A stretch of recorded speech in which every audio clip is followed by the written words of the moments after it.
ఎంతమంది మార్నింగ్ లేవగానే అసలు మనం ఏమంటారు షుగరీ ఐటమే తీసుకోకూడదు, షుగర్కి రిలేటెడ్ ఏది తీసుకోకూడదు అని మానేసి కంప్లీట్గా అసలు న్యాచురల్ స్వీట్నెస్ని కూడా మనం అవాయిడ్ చేసే వాళ్ళు చాలామంది ఉంటారు.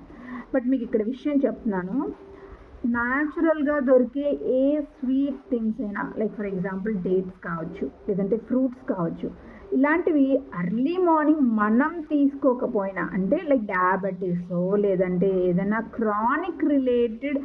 క్రానిక్ కండిషన్ రిలేటెడ్ డిసీజెస్ ఉన్న వాళ్ళు అవాయిడ్ చేస్తే పర్లేదు. బట్ నార్మల్గా ఉన్న వాళ్ళు కూడా అవాయిడ్ చేసినప్పుడు ఏం జరుగుతుందంటే వాళ్ళ మెటబాలిజం అనేది కంప్లీట్గా మారిపోతుంది.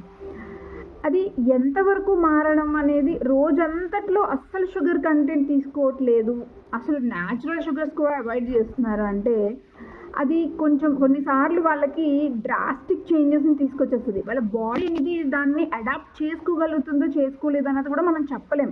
ఎందుకంటే ఇప్పుడున్న రోజుల్లో మనం తిన్న ఫుడ్ హ్యాబిట్స్కి ఆల్రెడీ మన బాడీ అనేది చాలా చాలా డీరేంజ్ అయ్యి ఉంది. సో దాన్ని మనం హెల్తీగా మార్చుకోవాలనుకుంటే ఎట్ ఏ టైం ఇన్స్టెంట్గా చేయడం అనేది చాలా తప్పు.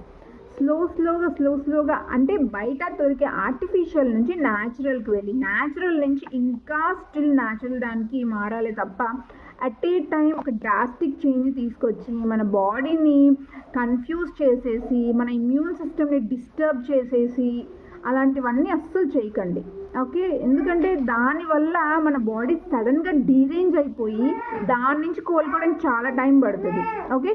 Long live homeopathy, long live Hahnemann. ఇలాంటి వీడియోస్ కోసం మన ఛానల్ లైక్ చేయండి, షేర్ చేయండి, సబ్స్క్రైబ్ చేయండి. Thank you.